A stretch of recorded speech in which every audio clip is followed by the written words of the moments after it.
Hello everyone, I am Karan Mashru. Welcome to this video. इस video में हम डिस्कस करने वाले लीड कोड वीकली कंटेस्ट 328 का problem C, that is count the number of good sub arrays. Also, before moving on, I would like to tell you about the upcoming coding contest by Newton School, that is Coders X, जिसमें कि 10 lakhs तक के prizes है। More than 500 participants will be getting prizes and gift vouchers, and there are also placement opportunities with top tech companies.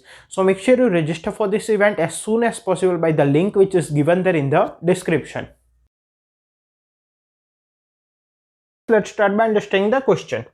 Given an integer array nums and an integer k, return the number of good subarrays of nums. ठीक है, क्या बोला गया है कि हमें एक तो इंटीजर एरे दिया गया है जिसका नाम है nums और एक इंटीजर वैल्यू दी गई है k।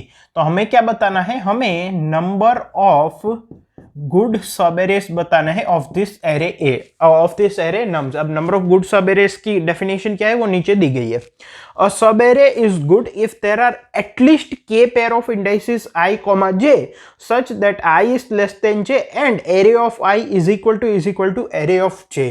तो हम किसी भी सब एरे को गुड कब बोलेंगे? जब उस सब एरे में एटलीस्ट मतलब ग्रेटर देन इक्वल टू के नंबर ऑफ पेयर्स एग्जिस्ट करती है of indices i, j such that i is less than j and array of i is equals to array of j।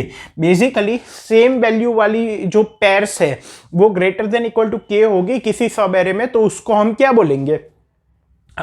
उसको हम क्या बोलेंगे? Good sub array बोलेंगे। ध्यान रखेंगे कि 1,3 और 3,1 को अगर फर्स्ट इंडेक्स और थर्ड इंडेक्स पे सेम वैल्यू है तो 1,3 और 3,1 को अलग अलग काउंट नहीं करना है, सिर्फ 1,3 को काउंट करना है, because we only need to consider pair i j where i is less than j। Basically कोई भी पेयर जहां पे सेम एलिमेंट्स हो, कोई भी दो इंडेक्सेस जहां पे सेम एलिमेंट्स हो, वो एक पेयर बन जाएगी। फिर 1,3 और 3,1 अलग अलग नहीं होंगे। ठीक है, ओके।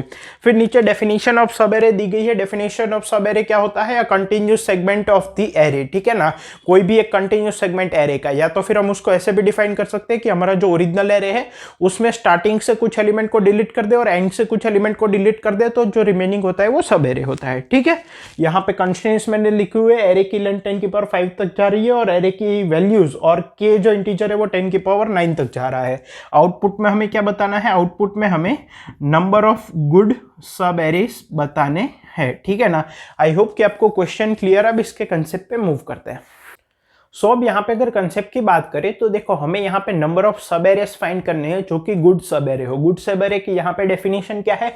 अगर कोई सब एरे है जिसमें कि number of pairs i, j where i is less than j and array of i equals to array of j है, मतलब कि पेयर ऑफ सेम एलिमेंट्स। ठीक है ना, अगर किसी सब एरे में पेयर ऑफ सेम एलिमेंट्स है वो greater than equal to k है, मतलब कि number of pairs which satisfy this condition is greater than equal to k, तो इस टाइप के सब एरे को हम गुड बोलेंगे। तो हमारे एरे में कितने गुड सब एरे ये बताना है। ठीक है ना, अब यहाँ पे पहली बात तो दो फॉर लूप नहीं लगा सकते, मतलब कि हर एक सब एरे के लिए अलग अलग ऑपरेशन नहीं कर सकते, क्योंकि अगर हम दो फॉर लूप लगाएंगे, ठीक है ना, पहले तो हर एक सब एरे पे अलग अलग ऑपरेशन करने हैं तो दो फॉर लूप लगाने पड़ेंगे।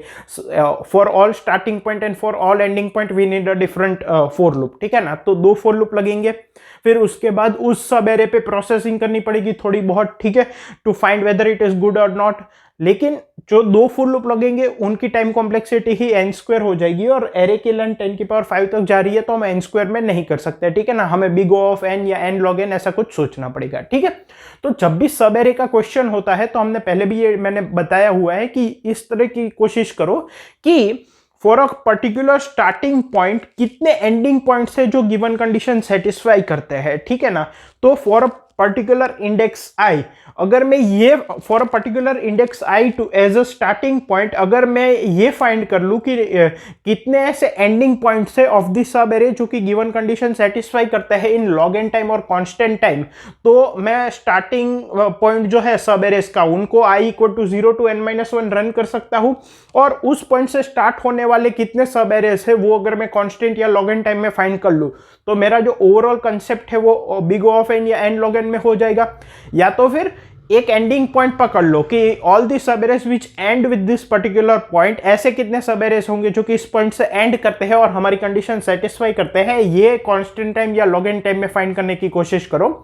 विच सेटिस्फाइज द गिवन प्रॉपर्टी, और एंडिंग पॉइंट को वेरी कराते रहो। ये दो में से एक चीज कर सकते हैं। अब कांस्टेंट टाइम या लॉग एन टाइम में कैसे कर सकते हैं, या तो कुछ प्रॉपर्टीज को सेव करते, प्रीफिक्स सम, सफिक्स सम, ऐसा कुछ, सॉरी प्रीफिक्स का कंसेप्ट, सफिक्स का कंसेप्ट, या तो कुछ स्टोर करके, काफी कंसेप्ट्स हो सकते हैं, टू पॉइंटर मेथड हो सकता है एंड सो ऑन।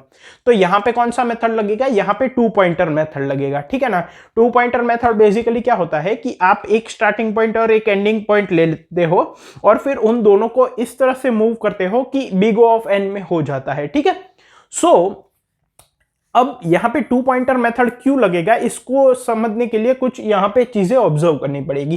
पहली चीज तो, अगर मेरा कोई एरे है, ठीक है ना, मान लो मैं ith इंडेक्स से स्टार्ट होने वाले ऐसे सभी सब एरेज को फाइंड करना चाहता हूं जो कि गुड सब एरेज हो, मतलब कि उनमें more than equal to k number of pairs हो of indices i and j where array of i equals to array of j, ठीक है। मान लो the first ending point which satisfies this condition for the starting point I is j. j ऐसा index है पहला जो कि starting point i को मानते हुए ये कंडीशन सेटिस्फाई करता है। इसका मतलब j i से लेके j माइनस 1 तक मेरे पास लेस देन k पेयर्स थी जो कि array of i equal to array of j कर रही थी। जैसे ही इंडेक्स i को स्टार्टिंग और इंडेक्स j को मैंने एंडिंग पॉइंट माना तो मेरे पास greater than equal to k pairs हो गई with the condition array of i equal to array of j, और ये गुड सब एरे बन गया। अब अगर मुझे ऐसा पहला इंडेक्स मिल गया फॉर इंडेक्स i जहां पे ये कंडीशन सेटिस्फाई होती है, तो इससे आगे मुझे चेक करने की जरूरत नहीं है, because for this index i if index j is the first index where as an ending index where this condition holds true, तो j प्लस 1 से लेके n माइनस 1 तक सभी इंडेक्स अगर हम एंडिंग इंडेक्स लेंगे विथ स्टार्टिंग इंडेक्स i, ये condition satisfy करेगी। क्यों? क्योंकि i से लेके j तक मेरे पास more than equal to k pairs है जो कि ये कंडीशन सेटिस्फाई करती है। अब अगर मैं एंडिंग इंडेक्स को बढ़ाते जाऊंगा with starting index being constant, तो ये जो यहाँ पे k पेयर्स बन गई वो तो रहेगी ही रहेगी। अब इतना सब एरे ज्यादा कंसिडर करने पे ऐसी पेयर्स बढ़े या ना बढ़े, कम तो होगी नहीं, क्योंकि इतने में जो greater than equal to k pairs है वो तो जब मैं इसको आगे बढ़ाऊंगा तब भी रहेगी। तो इसका मतलब अगर मुझे ऐसा पहला पॉइंट मिल जाए which can work as an ending index for this starting index and which can make it a good sub array, तो उसके बाद सारे इंडेक्सेस वर्क करेंगे। तो मैं सिंपली क्या कर सकता हूं, फॉर एक फॉर लूप लगा सकता हूं i equal to 0 to n minus 1 और answer equals to answer plus n minus j कर सकता हूं where j is the ending index for index i which is the first index which satisfies this condition. अब मुझे ये find करना है कि ये j मुझे हर एक i के लिए कांस्टेंट टाइम में या लॉग एन टाइम में कैसे मिलेगा, क्योंकि ये बाहर तो एक ही फॉर लूप लग रहा है। अब यहां पे मैंने बोला था कि टू पॉइंटर मेथड लगेगा, ऐसा क्यों? क्योंकि देखो टू पॉइंटर मेथड कब लगता है, for a index i if index j is the first index where the given condition holds true, then for index i plus 1 it will always be j plus 1 to n minus 1 which will be the first ending index for i plus 1 or even index j, लेकिन उससे पहले नहीं होगा इस question में, ठीक है ना। हो सकता है टू पॉइंटर मेथड इस तरह से भी क्लोज हो रहे हो, मतलब कि for index i some index j is an index which satisfies the given property. अब i प्लस 1 के लिए j या उससे छोटा इंडेक्स ही होगा या तो j या उससे बड़ा इंडेक्स ही होगा, मतलब कि सिर्फ एक तरफ आंसर होगा, तो टू पॉइंटर मेथड हम लगा सकते हैं। फॉर एग्जाम्पल, अगर इस इंडेक्स i के लिए इंडेक्स j ऐसा पहला पॉइंट है विच सेटिस्फाइज दिस कंडीशंस, तो अगर मैं इंडेक्स i प्लस 1 की बात करूं, ये इंडेक्स i है, ये इंडेक्स j है, तो एक बात समझो, मुझे i प्लस 1 से लेके j माइनस 1 तक का जो सब एरे होगा उसमें तो ये कंडीशन ट्रू होगी ही नहीं, क्योंकि अगर i से लेके j माइनस 1 तक का जो सब एरे है उसमें number of pairs which hold this condition are less than k, i से लेके j-1 तक, ठीक है ना। तो उसमें से मैं एक एलिमेंट कम कर दूंगा तो नंबर ऑफ पेयर्स बढ़ेगी नहीं, या तो कांस्टेंट रहेगी या और कम हो जाएगी अगर मैं ith इंडेक्स निकाल दूंगा तो। इसका मतलब अगर i के लिए पहला इंडेक्स j है विच सेटिस्फाई द गिवन कंडीशन, तो i+1 के लिए या तो j होगा या उसके बाद होगा, उससे छोटा नहीं हो सकता। तो यहां पे हम 2 पॉइंटर कैसे यूज कर सकते हैं। फॉर एग्जांपल एक पॉइंटर मैंने यहां पे रखा और एक पॉइंटर j पे रखा। i के लिए j ऐसा पहला इंडेक्स है जो कि ये कंडीशन सेटिस्फाई करता है, मैंने ये इक्वेशन से आंसर ऐड कर दिया, काम हो गया। अब जब मैं i+1 पे आऊंगा तब तो मैं ये जो j है उसको तब तक राइट हैंड साइड मूव करता जाऊंगा जब तक मुझे ऐसा पहला इंडेक्स नहीं मिल जाता which satisfies this condition with index i+1 as the starting point. मान लो वो इंडेक्स मुझे यहां पे मिला k, तो अब जब मैं i+2 की बात करूंगा तो उसका आंसर k या उससे आगे ही होगा, उससे पीछे नहीं होगा। आपको समझ में आ रहा है 2 पॉइंटर हम कैसे मूव कर रहे हैं। तो इससे क्या होगा कि आगे वाला जो पॉइंटर है वो हर एक एलिमेंट को एक ही बार मूव करेगा हर एक एलिमेंट पे, और जो पीछे वाला पॉइंटर है वो भी हर एक एलिमेंट पे एक ही बार मूव करेगा। तो मेरी time complexity big O of n होगी, क्योंकि 2 फॉर लूप लगेंगे, एक आगे वाले पॉइंटर के लिए एक पीछे वाले पॉइंटर के लिए। तो बिग O ऑफ 2n मतलब कि 2 for loop is nothing but big O of n, ठीक है। तो कंसेप्ट क्लियर है, ये हम क्यों यूज करेंगे। और ये भी क्लियर है कि i के लिए अगर फर्स्ट इंडेक्स j है तो i+1 के लिए j या उससे बड़ा ही होगा। अब इसमें क्या क्या हमें करना पड़ेगा जब हम इंप्लीमेंट करेंगे, अभी हम इंप्लीमेंटेशन भी देखेंगे बट यहां पे वो चेक कर लेते हैं, वो कंसेप्ट का ही पार्ट है। जब मैं i से लेके i+1 पे मूव होऊंगा तो i के साथ जितने भी एलिमेंट्स इस तरह की पेयर बना रहे हैं वो मुझे काउंटिंग में से रिड्यूस करनी पड़ेगी। एक मैं काउंटिंग वेरिएबल रखूंगा, ठीक है, तो वो मुझे रिड्यूस करनी पड़ेगी। वो कैसे होगी मान लो ith इंडेक्स पे एलिमेंट है, उसकी वैल्यू है 5, और टोटल अगर हम इस सब एरे को कंसिडर कर रहे हैं फॉर एग्जांपल, तो उसमें जो 5 है वो 4 टाइम्स आ रहा है, 5 5 5 5। अब अगर मैं इस एलिमेंट को निकाल दूंगा तो इसकी वजह से कितनी पेयर बन रही थी, 3 इस तरह की, 1 2 3। तो मैं नंबर ऑफ पेयर जो होगी उसमें से टोटल नंबर ऑफ 5 -1 वो जो वैल्यू होगी वो सब्ट्रैक्ट कर दूंगा, पहली चीज।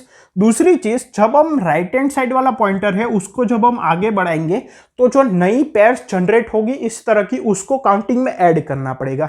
वो कैसे होगा, अगर मान लो अभी तक मेरे पास 3 5 है और अगर यहां पे मैंने राइट हैंड साइड वाला पॉइंटर एक्सटेंड किया और यहां पे इंडेक्स पे 5 आया, तो टोटल नंबर ऑफ पेयर्स नई कितनी जनरेट हुई, क्योंकि यहां तक का तो काउंटिंग होगा मेरे पास, इसकी वजह से नई कितनी जनरेट हुई, 1 2 एंड 3। मतलब कि इसको ऐड करने से पहले 5 कितने थे उतनी पेयर जनरेट होगी, क्योंकि उन सभी के साथ ये पेयर अप करेगा, ठीक है।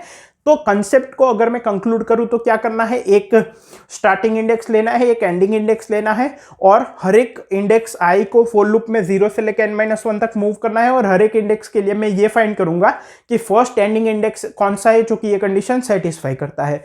फिर इस तरह की इक्वेशन की मदद से मैं आंसर ऐड कर दूंगा। अब मान लो ये स्टार्टिंग पॉइंट है, ये एंडिंग पॉइंट है, मैंने स्टार्टिंग पॉइंट बढ़ाया तो इसकी वजह से जो पेयर्स बन रही थी वो सब्ट्रैक्ट कर देंगे।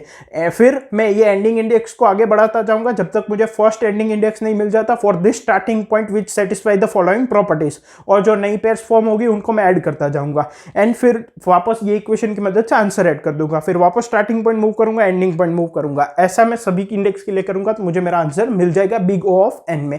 अब देखते हैं कि इसको इंप्लीमेंट कैसे करेंगे। सो हमने जैसा कि कंसेप्ट में देखा कि जब हम एक इंडेक्स को इंक्लूड करते हैं पीछे वाले पॉइंटर की मदद से, तब उसकी वजह से जो नई पेयर फॉर्म होगी वो ऐड करनी पड़ेगी, और जब हम स्टार्टिंग पॉइंट को मूव करते हैं तो उसकी वजह से जो पेयर्स फॉर्म हो रही थी उसको सब्ट्रैक्ट करनी पड़ेगी। उसके लिए मुझे चाहिए सभी एलिमेंट्स की काउंटिंग की, वो कितनी बार हम जो सब एरे कंसिडर कर रहे हैं उसमें अभी तक आ रहे हैं। तो वो हम किस तरह से कर सकते हैं, हम एक अनऑर्डर्ड मैप ले सकते हैं, है ना, जिसमें कि इंटीजर होगा और इंटीजर होगा।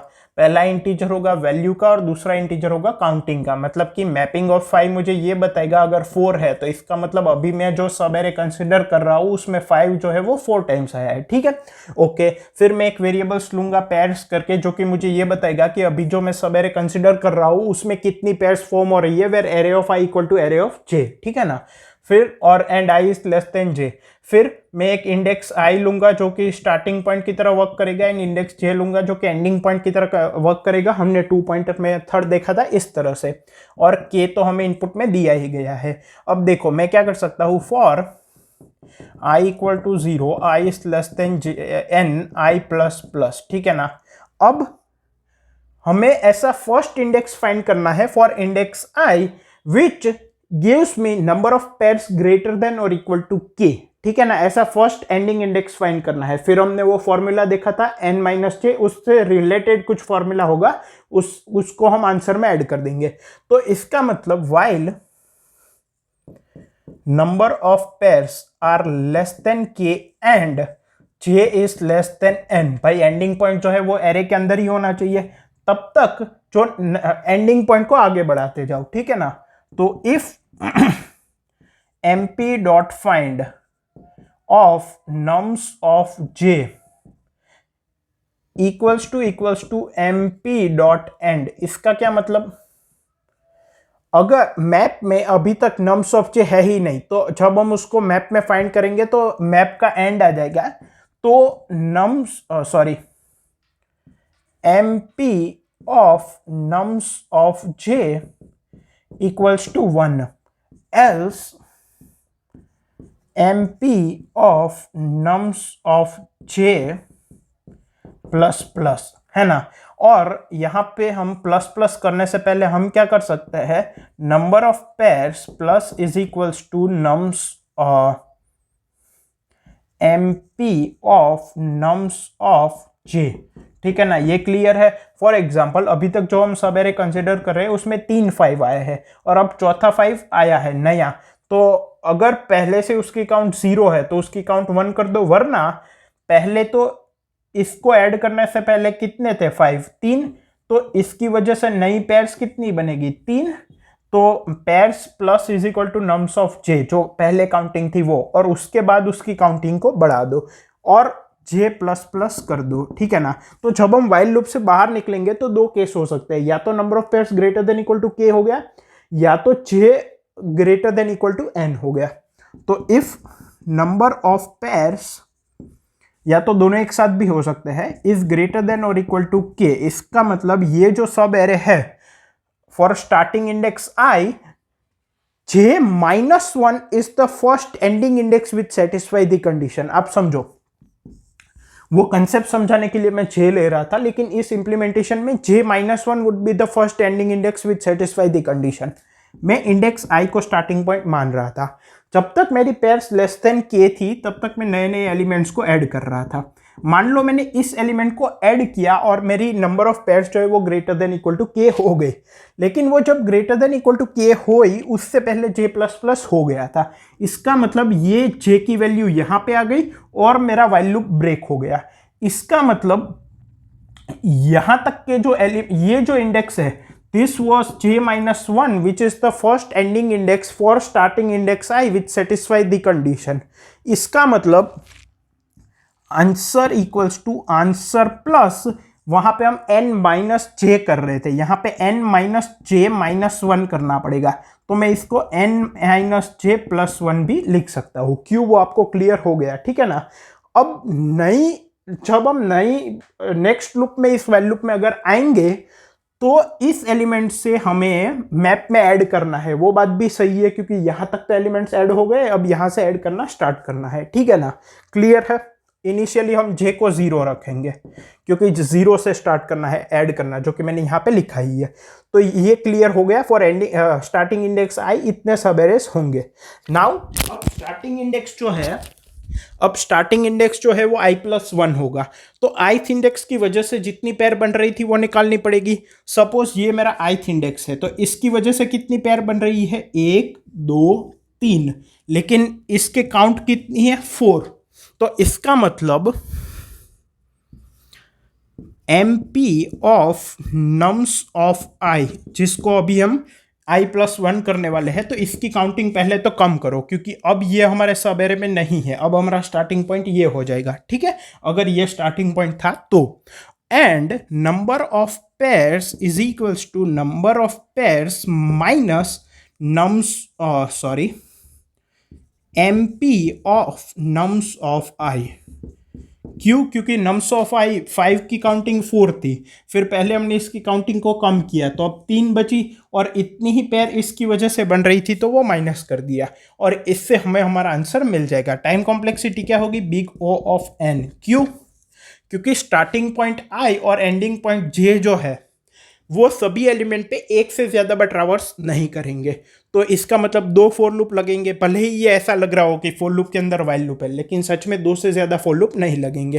तो इसलिए time complexity big O of n होगी और ये इजीली गिवन टाइम में हो जाएगा। हम यहाँ पे आंसर को रिटर्न कर देंगे which are the number of subarrays which are good. ठीक है ना?